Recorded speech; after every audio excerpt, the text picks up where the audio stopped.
I was sitting across from my husband's mistress in a coffee shop when she looked at me and said, "He told me you knew. He said you were fine with it." I wasn't fine with it. I'd found out 3 days earlier.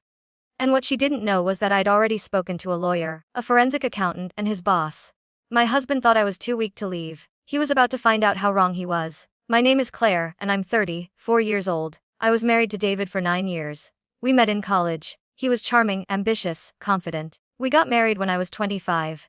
For the first few years, things were good. He worked in commercial real estate. I was a graphic designer working from home. We had a nice house in the suburbs. No kids yet, but we were planning. Or at least I thought we were. David traveled a lot for work. Conferences, client meetings, site visits. I trusted him. I had no reason not to. Until I found a receipt in his jacket pocket for a hotel room in our own city. A room he'd checked into on a Tuesday night when he told me he was working late at the office. I didn't confront him immediately. I wanted to be sure, so I checked our credit card statements.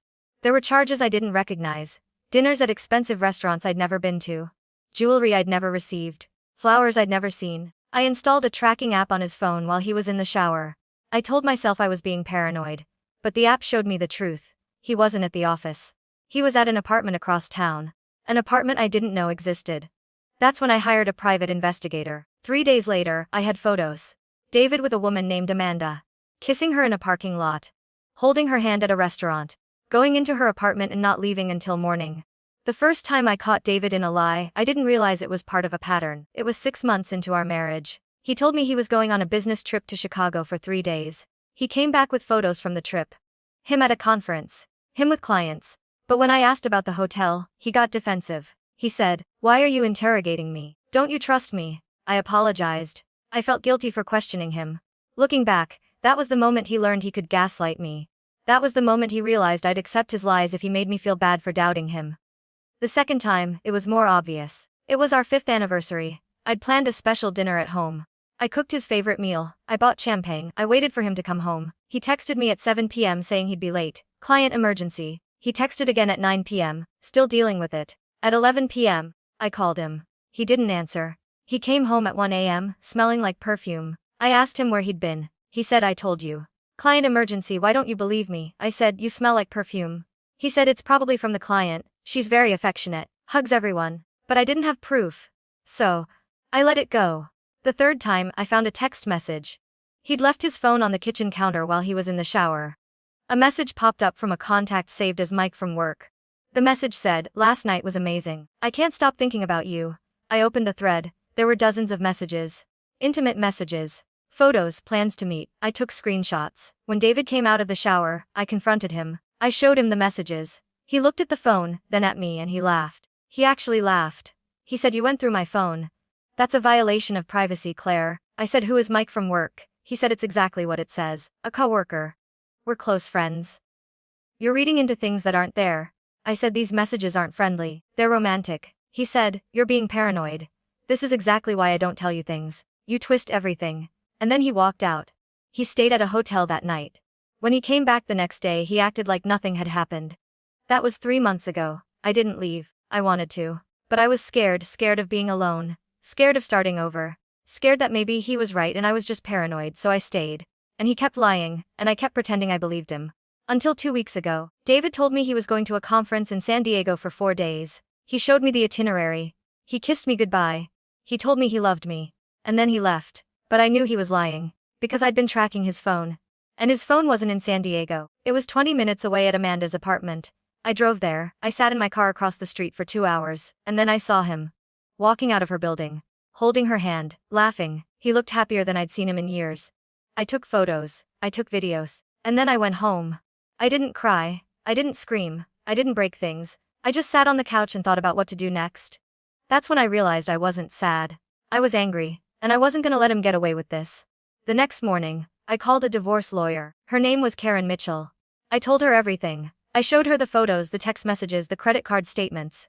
She said, "You have a strong case. Especially if there are shared assets." I said, "We own a house together. We have a joint savings account. He has a 401k. She said, "Good, in this state, infidelity can impact asset division. Especially if he used marital funds to support the affair." I asked what that meant. She said, "It means if he spent your money on her, you can argue for a larger share of the assets." I said, "He spent thousands." She smiled. Then let's make sure you get what you're owed. Karen referred me to a forensic accountant named Stephen Price. I met with him 2 days later. I gave him access to our bank statements, credit card records, everything. He worked fast.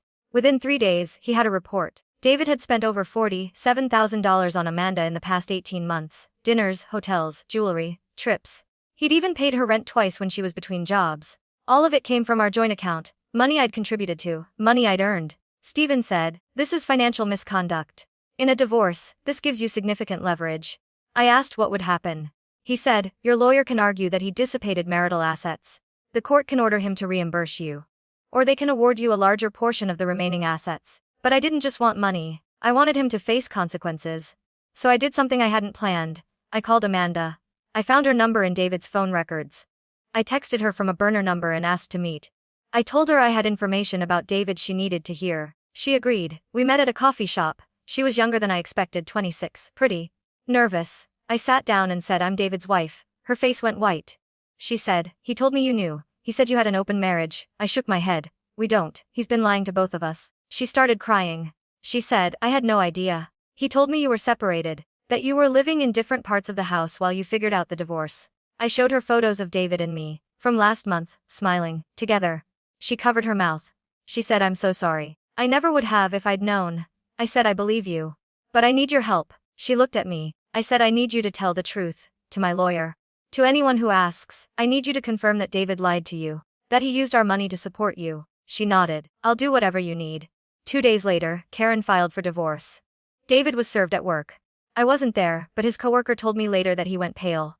That he called me 17 times in the next hour. I didn't answer. He came home that night. I'd changed the locks. He pounded on the door. I opened it but didn't let him in. He said, "What the hell is this?" I said, "It's a divorce." He said, "You can't just kick me out. This is my house too." I said, "Actually, according to my lawyer I can. You've been using marital funds to support an affair. That's financial misconduct. I have documentation." His face changed. "You've been spying on me." I said, "You've been lying to me." He said, "Claire, let's talk about this. We can work this out." I said, "No. We can't." He tried a different approach. He softened his voice. "I made a mistake. I'm sorry. But we've been together for 9 years. You're just gonna throw that away." I said, "You threw it away when you cheated on me. When you lied to me. When you spent our money on her." He said it wasn't that much. I pulled out the forensic report. $47,000. Over 18 months. Hotels, dinners, jewelry, rent. All from our joint account. His jaw dropped. "You had an accountant go through our finances?" I said, "I did. And my lawyer is going to use this report in court." He said, "You're making a huge mistake. You'll regret this." I said, "The only thing I regret is not doing it sooner." And I closed the door. But I wasn't done. David worked for a commercial real estate firm. A prestigious company with a strict ethics policy. I knew because I'd read their employee handbook. It specifically stated that employees were expected to maintain integrity in their personal and professional lives. I also knew that David had been having the affair with Amanda, who was a junior associate at a competing firm. And I knew that David had shared confidential client information with her. I knew because I'd seen the emails. He'd forwarded her internal documents. Market analyses. Client lists. He thought he was impressing her. What he'd actually done was committed a fireable offense. I called David's boss, Richard Callahan. I didn't accuse David directly. I just said, "I think there's something you should know. My husband has been in a relationship with someone at a competing firm, and I've seen emails where he shared confidential company information." Richard thanked me and said he'd look into it. 2 days later, David was called into a meeting with HR. They'd found the emails. They'd confirmed he'd violated company policy. He was fired, not laid off, fired. For cause, which meant no severance, no references, nothing. David showed up at the house 3 days later. He looked terrible, unshaven, disheveled. He said, "You got me fired." I said, "No. You got yourself fired. You broke company policy." He said, "You called my boss. You told him about Amanda." I said, "I told him the truth. What he did with that information was his decision." He said, "You've destroyed my life." I said, "You destroyed our marriage. I just made sure there were consequences." He tried to get angry. "I'll fight you in court." "You're not taking everything." I said, "Actually, I am. You dissipated marital assets. You committed adultery. You violated the prenup." He froze. "What prenup?" I smiled. "The one you signed before we got married. The one that says if either of us commits adultery, the other party gets the house, the savings, and the retirement accounts." He said, "That's not enforceable." I said, "According to my lawyer it is. Especially with the evidence I have." He collapsed onto the porch steps. "Claire, please. I'm sorry. I made a mistake. But you don't have to do this." I looked at him. "You laughed at me when I found those text messages. You called me paranoid. You made me feel crazy for 3 years. And now you want mercy. He started crying. Real tears. I'll lose everything. I said good. Maybe you'll learn something. The divorce was finalized 6 weeks later. I got the house. I got 70% of the savings. I got his 401k. He got his car and whatever personal belongings he could fit in it. Amanda left him 2 weeks after he was fired. She sent me a message as thank you for telling me the truth. I'm sorry for the pain I caused. I didn't respond. David tried to fight the settlement. His lawyer filed a motion, but Karen had every piece of evidence ready. The forensic report, the photos, the text messages, Amanda's sworn statement. The prenup. The judge ruled in my favor. David was ordered to pay my legal fees, all of them. $23,000. That was 6 months ago. David is living in a studio apartment. He's working at a smaller firm for half his previous salary. He's still trying to rebuild his career. I sold the house. I didn't want to live there anymore. Too many bad memories. I moved to a smaller place closer to the city. I started my own design business. It's doing well. Better than I expected. I'm happy. Actually happy. Not pretending. Not settling. Just genuinely at peace. David sent me an email last month. He said he was sorry. That he understood why I did what I did. That he hoped I could forgive him someday. I didn't respond. Not because I'm angry. But because I don't need to. Forgiveness isn't something I owe him. It's something I gave myself when I stopped accepting his lies. People ask me if I regret how hard I went after him. If I feel guilty for getting him fired. For taking everything. I don't. Because he didn't just cheat. He lied. He gaslit me. He made me question my sanity.